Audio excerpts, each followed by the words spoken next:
Bonjour, bonjour à toutes et à tous. Merci pour votre présence à ce webinaire sur le projet de loi de finances 2025, de la présentation de la loi de finances 2025 et de la loi de financement de la sécurité sociale. L'objectif aujourd'hui est de vous présenter les principales mesures, donc les plus importantes, aussi bien sur les impacts concernant les particuliers que les entreprises. Nous allons nous concentrer sur les changements majeurs avec une approche assez pragmatique, hein. Donc, l'idée était de synthétiser toutes les mesures les plus importantes et qui pourront vous aider à prendre des décisions dans les semaines, voire mois à venir. Je laisserai la parole à Monsieur Cyril Lamotte, qui est le responsable du pôle immobilier en interne, qui puisse intervenir sur les sujets dont il a la charge. Me concernant, je suis Zakaria Diko, associé au sein du groupe Précis et référent du pôle innovation. Pour commencer, comme j'ai évoqué tout à l'heure, cette présentation été scindée en deux parties, hein. Donc, une partie de la présentation concernera les mesures applicables aux particuliers et la seconde partie, les dispositions applicables aux entreprises. Concernant la première mesure, donc concernant les particuliers, voilà, je passe le slide. Comme chaque année, quand on parle de présentation de la finance, on évoque d'entrée la notion de rehaussement du barème d'impôt sur le revenu. Donc, ce barème-là est rehaussé chaque année, hein, donc, afin de pouvoir tenir compte de l'inflation, évitant ainsi une augmentation mécanique de l'impôt pour ceux dont le salaire évolue. Donc là, pour cette année, on observe une augmentation du barème pour chacune des catégories de 1,8% pour chaque tranche. Deuxième changement, et là il s'agit d'une nouvelle contribution assez importante quand même pour l'année 2025. Il s'agit de la création de la contribution différentielle sur les hauts revenus. Donc dès cette année, hein, donc à partir du 1er janvier 2025, un nouveau seuil de taxation s'appliquera aux personnes dont le revenu fiscal de référence dépasse les 250 000 euros pour les personnes seules et 500 000 euros pour les couples soumis à une imposition commune. Donc le calcul de la contribution différentielle est assez simple, hein, et assez clair en termes de mode de fonctionnement. Donc à partir du moment où le taux moyen d'imposition incluant l'impôt sur le revenu et la contribution exceptionnelle est inférieur à 20% du revenu fiscal de référence, il y a un déclenchement, il y a un calcul qui est mis en place afin de pouvoir ajuster ou réajuster le taux global d'imposition et le ramener mécaniquement à 20%. Donc l'objectif là, vous l'aurez bien compris, est de limiter la stratégie d'optimisation fiscale qui permet de réduire fortement l'imposition grâce à des niches fiscales. Un acompte sera versé, un acompte à hauteur de 90%, 95%, sera versé entre le 1er janvier et le 15 décembre 2025. Cet acompte-là sera bien évidemment imputé sur le montant de la contribution qui sera déclaré lors de la déclaration d'impôt sur le revenu 2025 effectuée en 2026. Donc, petit changement qui aura son impact, notamment pour les personnes concernées, hein. Donc, deux seuils à retenir, hein. Donc 250 000 euros pour une personne seule, 500 000 euros pour un couple soumis à une imposition commune et un taux d'imposition minimal de 20%. La mesure suivante, donc vous la connaissez, c'est celle concernant la cession de titres et abattements pour départ à la retraite. Alors, cette mesure-là a été prorogée jusqu'au 31 décembre 2031. Donc, pour les dirigeants d'entreprises partant à la retraite, toujours dans ce même cadre-là. Donc, jusqu'à présent, l'article 150D ter du Code général des impôts permettait aux dirigeants d'entreprise qui partent à la retraite de bénéficier d'un abattement de 500 000 euros, donc ce qui n'est pas négligeable, lors de la cession de parts sociales. Cette disposition était applicable jusqu'au 31/12/2024. Donc, il y a des conditions pour pouvoir en bénéficier, hein. Il y en a plusieurs, mais les points les plus importants à retenir, c'était que le dirigeant devait effectivement prendre sa retraite en liquidant ses droits à la retraite et céder l'intégralité de ses actions et de ses parts sociales. Qu'est-ce qui change pour le 1er janvier 2025? C'est la possibilité de pouvoir, la prorogation de cette mesure jusqu'au 31 décembre 2031 et la possibilité de pouvoir inclure dans ce dispositif-là les compléments de prix une fois ils sont compris dans la clause d'ajustement de prix signée dans le contrat initial. Donc, dispositif assez important à retenir. Autre point qui concerne toujours la cession de parts, mais plutôt au niveau des non-résidents. Alors, il est possible pour les non-résidents, pour les particuliers non-résidents depuis le 22 novembre 2024, par voie de recours et de réclamation, de demander le remboursement du montant des prélèvements qui excède l'impôt sur le revenu dont ils sont redevables, dont ils étaient redevables s'ils avaient été résidents fiscaux en France. En fait, là, l'intérêt, si vous l'avez bien compris, la mesure de cette disposition, c'est de permettre un mécanisme afin d'éviter aux contribuables non résidents français de payer plus d'impôts que s'ils étaient résidents fiscaux français. Donc l'idée là, c'est de réguler, de réajuster l'imposition du non-résident en question. Ce dispositif, il est important de le retenir, concerne uniquement que les cessions de titres et la réalisation de plus-value, bien évidemment. Ensuite, j'enchaîne avec trois dispositifs qui concernent des réductions et crédits d'impôt, notamment sur l'intérêt d'encourager les dons. Donc, il y a trois types de dons qui ont été boostés avec une réduction allant jusqu'à 75% de réduction d'impôt dans la limite de 1 000 euros. C'est les dons principalement liés à destination plutôt des associations et dans les victimes de violences physiques et domestiques. Les dons à destination des organismes de logement, fournissant plutôt des logements et de la nourriture et des soins médicaux aux plus démunis. Et enfin, des dons reconnus d'utilité publique pour la sauvegarde du patrimoine immobilier religieux. Donc, coup de boost assez important quand même, avec une augmentation assez importante des crédits d'impôt ouvrant droit au versement effectué à l'endroit de ces différentes associations. Donc, ces mesures, effectivement, visent à renforcer l'engagement citoyen en période de crise sociale et économique. On peut également souligner quelques changements au niveau, alors là, je suis toujours sur la partie dons, au niveau de la TVA. Il y a une simplification du formalisme, notamment sur les attestations de travaux de rénovation. Je ne sais pas si vous vous en souvenez, mais lors de la réalisation de travaux dans les logements de plus de 2 ans, l'artisan devait faire signer une attestation de taux de TVA réduit au client afin de pouvoir bénéficier effectivement du taux de TVA réduit. Ce formalisme a été simplifié à partir du 16 février 2025. Donc, il suffit simplement de mentionner, de faire apparaître une mention sur le devis ou la facture pour pouvoir bénéficier du taux de TVA réduit. Donc, ce qui est plutôt une bonne nouvelle.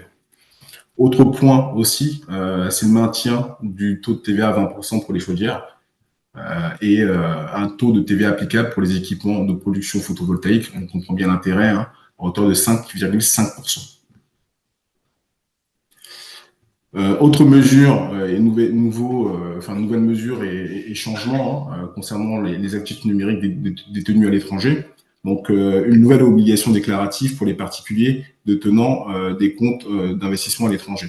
Donc, l'idée là, c'est que les contribuables résidents fiscaux en France et détenant des portefeuilles d'actifs numériques à l'étranger doivent déclarer la référence de leur portefeuille numérique.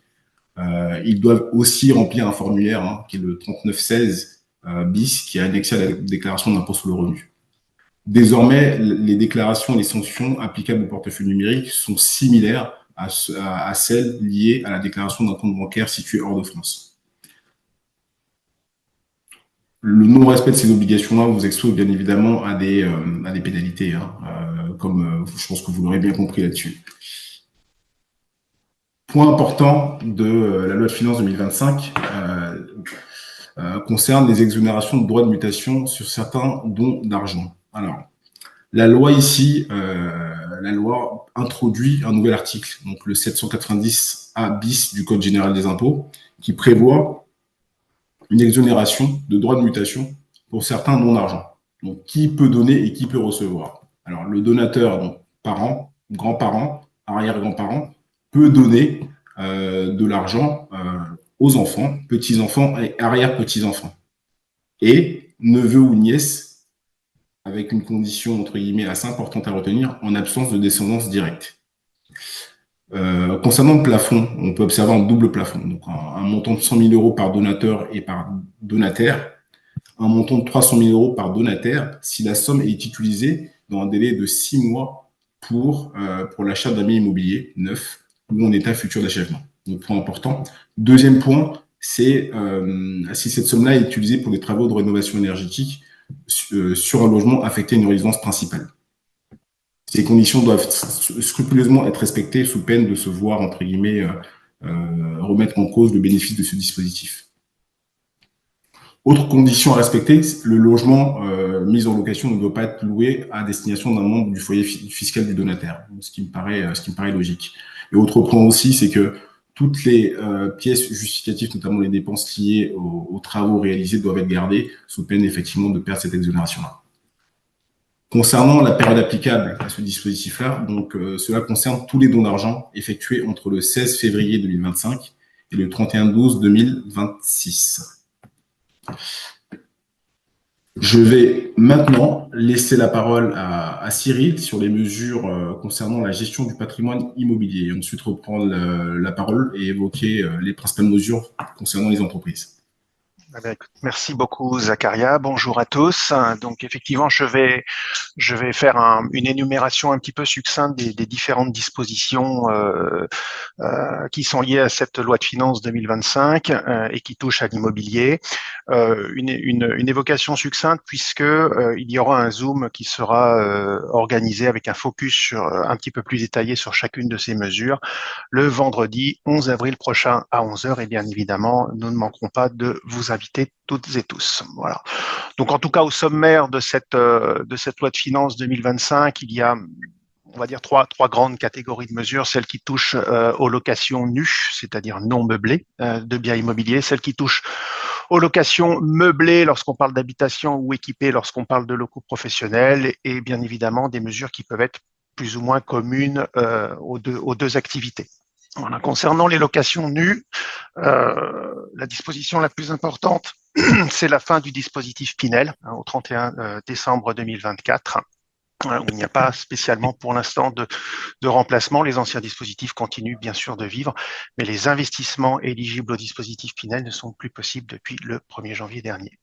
Voilà, il y a un maintien des dispositifs de Normandie et LOC Avantage, le de Normandie ayant une vie jusqu'au 31 décembre 2026, il me semble, et le LOC Avantage jusqu'en 2027 pour le moment. Concernant les locations meublées, disposition qui date de novembre 2024 et non pas de février 2025 dans les conditions que l'on connaît, c'est la réforme des taux d'abattement et des seuils de déclenchement qui sont liés au plafond de régime microbique pour les locations meublées avec des dispositions qui sont centrées à viser les locations courte durée saisonnières de type, je cite, Airbnb.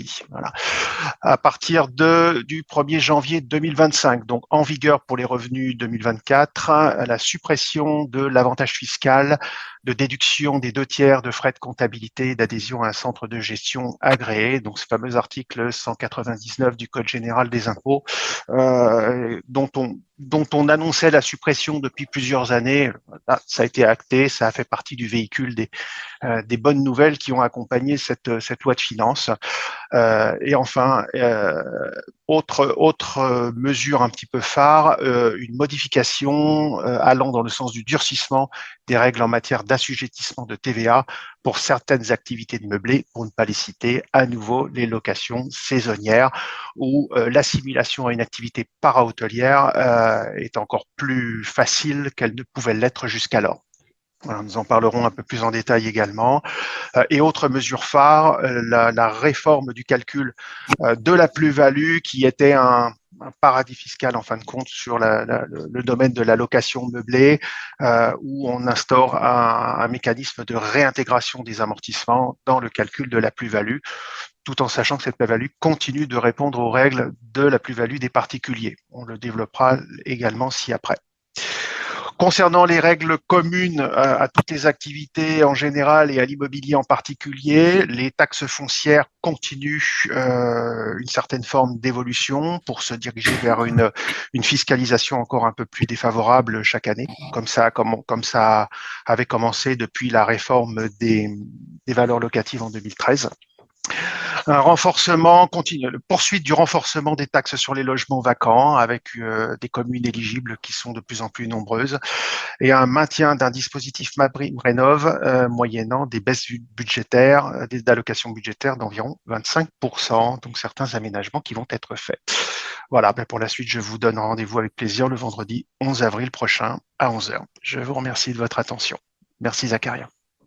Merci Cyril, donc n'hésitez pas à vous inscrire à ce webinaire-là et effectivement pour avoir beaucoup plus de précision, donc Cyril à ce moment-là rentrera un peu plus en détail sur l'ensemble des différents changements, des points évoqués précédemment. Je vous propose maintenant de passer aux dispositifs applicables aux entreprises. Alors, donc, la première concerne la prorogation de certains régimes de faveur liés aux aménagements du territoire, notamment toute la partie bassin d'emploi redynamisé, zone franche, zone urbaine, zone franche urbaine plutôt, et quartier prioritaire de la ville. Donc, historiquement, pour rappel, pour ceux qui ont pu en bénéficier ou qui connaissent le dispositif, le fait d'avoir une activité dans ces territoires permettait de bénéficier d'exonérations sociales et fiscales. Donc là, point important, effectivement, prorogation de cette mesure, de ces mesures ou de ces avantages jusqu'au 31 décembre 2025. Point suivant concerne le crédit impôt recherche et le crédit impôt innovation. Alors, donc c'est un point qui vient durcir les conditions d'éligibilité. Donc, le crédit impôt recherche et innovation permet aux entreprises réalisant des travaux de R&D de bénéficier d'un remboursement, d'un crédit d'impôt calculé sur la base des dépenses de R&D réalisées. Là, jusqu'à présent, le montant des dépenses de fonctionnement à prendre en compte, notamment pour le calcul du crédit impôt recherche, était fixé forfaitairement à 43% des dépenses de personnel. En plus de ces dépenses de personnel, on y ajoutait 75% des dépenses de dotation aux amortissements relatives aux immobilisations qui ont été affectées aux dépenses de R&D. Et enfin, le point le plus important qui permettait de doper le montant du crédit d'impôt était le fait d'ajouter à la masse, à la base de calcul, 200% des dépenses de personnel afférents aux jeunes docteurs. Ce dispositif était très prisé. C'était une niche fiscale, clairement, pour l'avoir conseillé et utilisé à plusieurs reprises. Mais la nouvelle rédaction de l'article 244 carter B modifie un peu ça et fait passer le taux forfaitaire de dépenses de personnel de 43%, comme je l'ai évoqué tout à l'heure, à 40%. Exclut purement et simplement les frais de prise et de maintenance de brevets de la base de calcul. Les frais de dépenses de brevets sont également exclus de la base de calcul et les dotations aux amortissements de brevets sont également exclus du calcul. Autre point, le dernier point que j'ai évoqué tout à l'heure, notamment le doublement des dépenses de personnel des jeunes docteurs, est également supprimé. Donc, c'est un point assez important quand même et c'est une mauvaise nouvelle pour les entreprises bénéficiant de ce dispositif-là. Autre changement aussi concernant le crédit impôt innovation, dans le prolongement. Donc celui-ci, effectivement, devait prendre fin à la fin de l'année, mais il est prorogé jusqu'au 31/12/2027. Mais le taux, qui était initialement de 30%, passe à 20%, toujours dans la limite de 400 000 euros. Régime d'imposition simplifié. Alors, à partir du 1er janvier 2027, donc il y a une déclaration mensuelle ou trimestrielle, enfin les déclarations mensuelles ou trimestrielles de TVA sont obligatoires. Donc, ce qui signifie purement et simplement la fin du régime simplifié d'imposition. Donc, il y avait 3 régimes d'imposition, de déclaration de TVA. Le régime simplifié qui était basé sur les acomptes trimestriels ou mensuels. Là, on nous dit à partir du 1er janvier 2027, il y a une suppression pure et dure du régime des acomptes. Donc, ce régime actuel des acomptes est annuel. Donc, il y avait 2 acomptes qui étaient versés par an et une déclaration annuelle qui était effectuée. Donc, ce régime est supprimé à partir du 1er janvier 2027 et une obligation de déclaration trimestrielle sera effectuée par les contribuables ayant un chiffre d'affaires inférieur à 1 million d'euros et ceux ayant un chiffre d'affaires supérieur à 1 million d'euros auront l'obligation de déposer une déclaration de TVA mensuelle. Toujours dans une volonté de lutter contre la fraude à la TVA, la prochaine mesure là que je vais vous présenter concerne la suppression des attestations individuelles de conformité pour les logiciels de caisse. Alors, qu'est-ce qui change en fait? Jusqu'à présent, les éditeurs de logiciels de caisse enregistreuses pouvaient s'auto-certifier. C'est-à-dire qu'ils pouvaient eux-mêmes indiquer et certifier que leur logiciel respectait les règles d'inaltérabilité, de sécurisation et de conservation des archives et des données exigées par l'administration fiscale. Donc, à compter du 16 février 2025, cette possibilité a été supprimée. Ils devront, excusez-moi, ils devront faire attester, faire attester que leur logiciel est conforme par un organisme accrédité. Là, au niveau des accréditations, il existe deux types de certification. Donc, la certification NF 525 et la certification LNE. Il est important de comprendre que le fait de ne pas respecter ces obligations-là vous expose à des pénalités, hein, à une amende de 7 500 € et à une mise en demeure de 60 jours pour se mettre en conformité. Changement également au niveau des entreprises qui ont des flottes de véhicules de plus de 100 véhicules. Donc les entreprises concernées sont tenues à une obligation de verdissement de leur flotte de véhicules. Hein. Sinon, effectivement, c'est toujours pareil. Hein. Donc si le quota de verdissement de la flotte n'est pas respecté, à partir du 1er mars 2025, une nouvelle taxe a été mise en place afin de pouvoir sanctionner ces entreprises-là. Donc l'idée est vraiment de les pousser vers une transition écologique et vers l'acquisition de véhicules légers à faible émission. Point important qu'on voit passer depuis plusieurs années maintenant, c'est la suppression de la CVAE.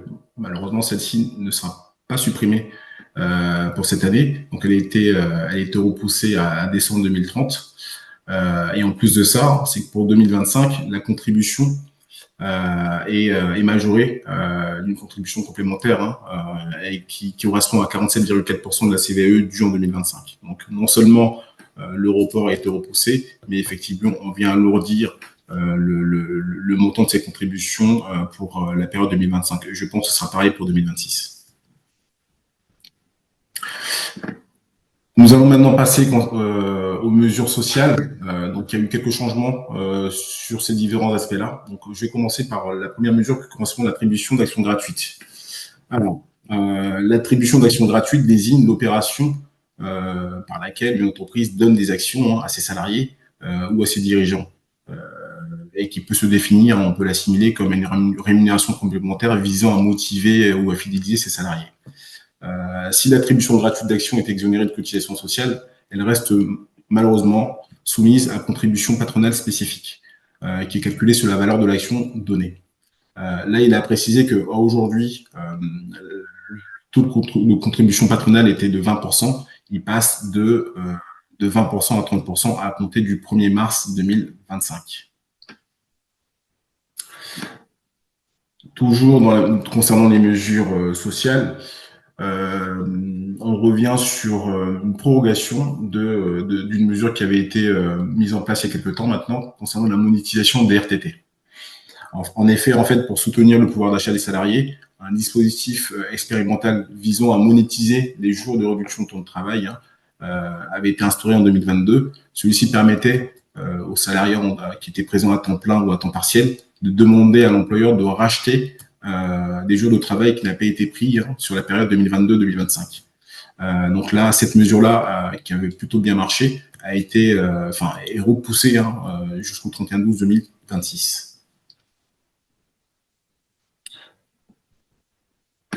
Nouveau dispositif, donc c'est une nouvelle création, donc la partie activité partielle. Donc il s'agit là d'un dispositif spécifique pour entreprises connaissant une baisse d'activité conjoncturelle. Donc la loi de finances 2025 met en place à compter du 1er mars un dispositif spécifique d'activité partielle dénommé activité partielle de longue durée, ROLON, destiné à assurer le maintien dans l'emploi des salariés dans les entreprises confrontées à une réduction d'activité durable. L'employeur peut en bénéficier de ce dispositif sous réserve de la conclusion d'un accord collectif d'établissement, d'entreprise ou de groupe.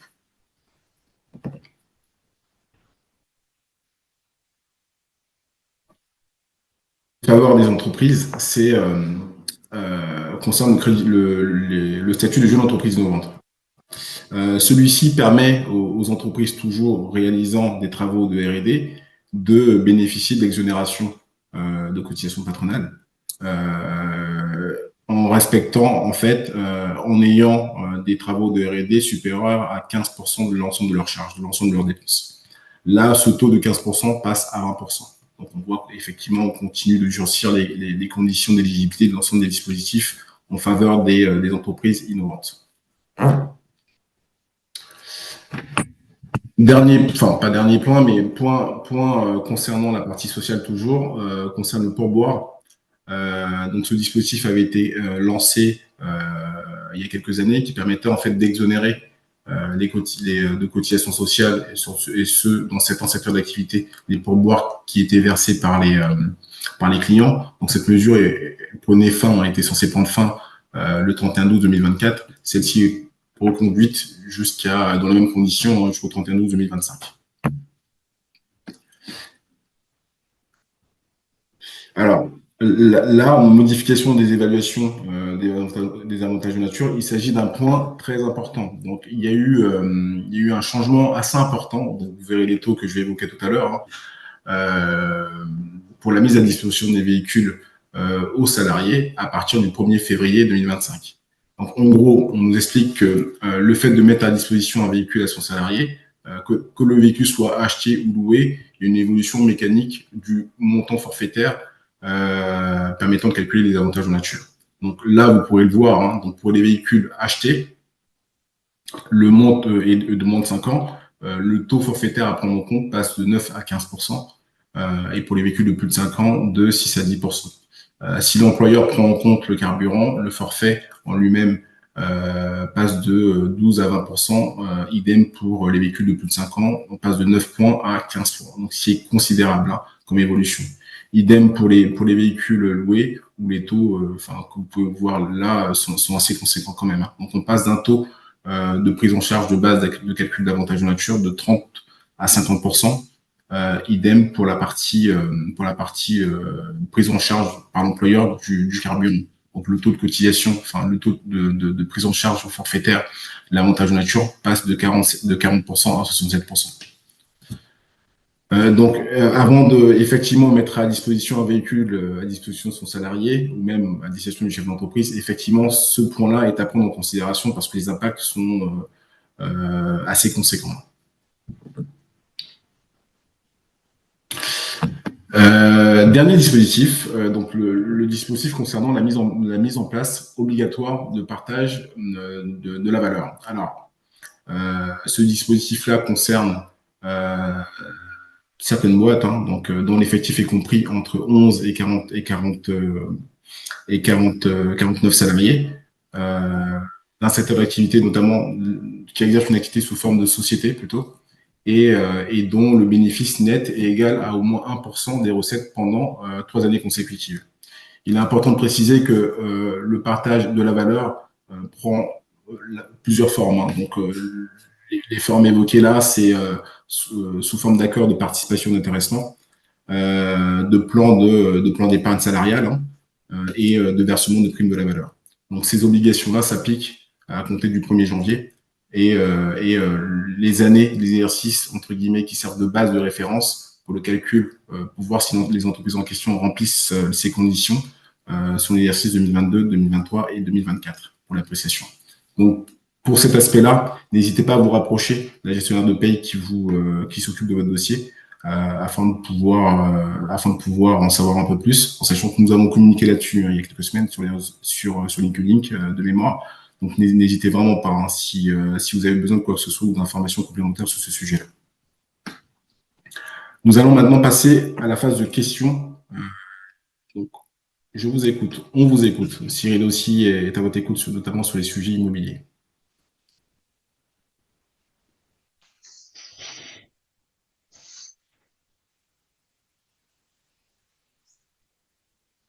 Alors, je me permets, Zacharia, tu as une question sur la mention au niveau des TVA quand tu étais sur l'étape des particuliers.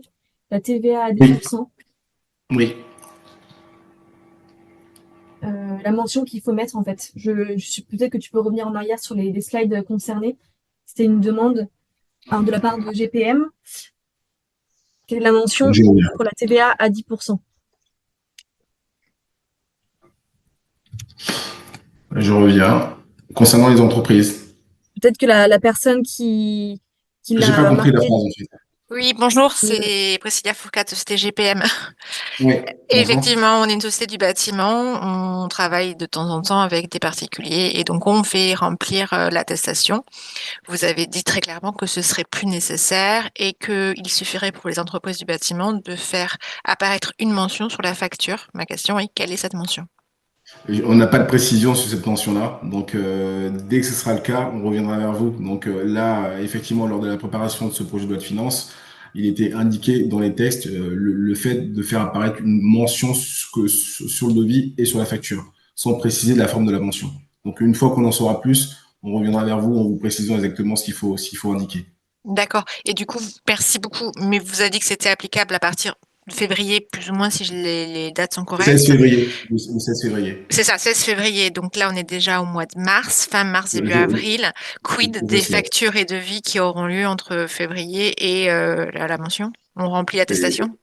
bah, théoriquement, enfin, je m'avance un peu, hein, mais je pense qu'il faudra faire un avoir et refacturer, et idéalement, pour respecter la bonne forme. Mais là, comme je vous dis, tant qu'on n'a pas encore entre guillemets le décret d'application, compliqué de s'engager sur la phrase type à mentionner. Donc, dès qu'on en saura un peu plus là-dessus, on reviendra vers vous en vous disant exactement ce qu'il faut faire sur ce sujet-là. Super, merci beaucoup. Je vous en prie.